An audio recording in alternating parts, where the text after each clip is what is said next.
Hey, my name is Matt Storr and I repair saxophones for a living, and today I'd like to show you something that I like to do with pad cups like this con that are highly domed or arched, which means on the inside they're pretty concave. I do to give me a more stable bed for pad seating. Now, I've got an article that I'll link to below about how I do pad seating, and I think there's also a video I've got about how I apply shellac on pads to insert into the key cups.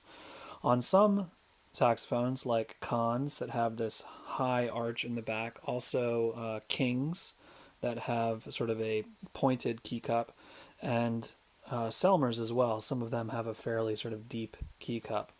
I'll do this where I actually take some shellac and melt it into the pad cup just a bit, just to kind of fill in the deepest part of the dome. This is a low D pad on a Con 10M. That's about as much as I'll ever put. That is a really deep key cup. And then here is the F, where I did something similar. And you can see it just kind of like, evens out that bottom to make it a little less concave. And what that does is provide you a more stable surface once you put your pad in there with shellac on it already.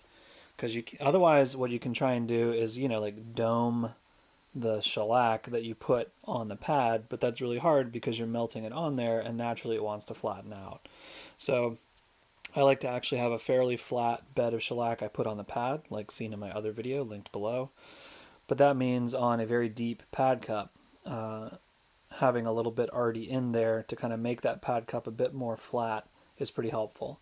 Now, you don't have to do this on every instrument, but I find on cons in particular, kings, and on the lower keys, like starting around maybe F on a like Selmer tenor, maybe more like D on a Selmer alto. This helps me get better and more consistent results. And all I do is melt my shellac. Let me actually sit down like I normally do. Hopefully I'm not in frame here and you guys can see what I'm doing.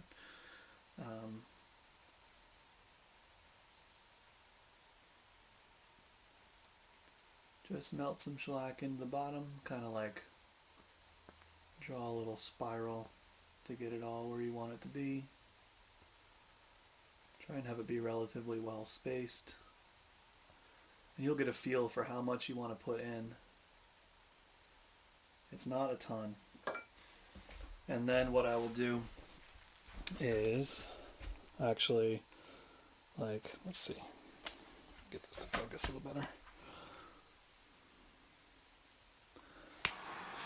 Heat it up a little bit to thin it out, especially around the edges. Make it flatten. There we go. And then hold it level or set it somewhere for a minute or two to allow that shellac to cool down.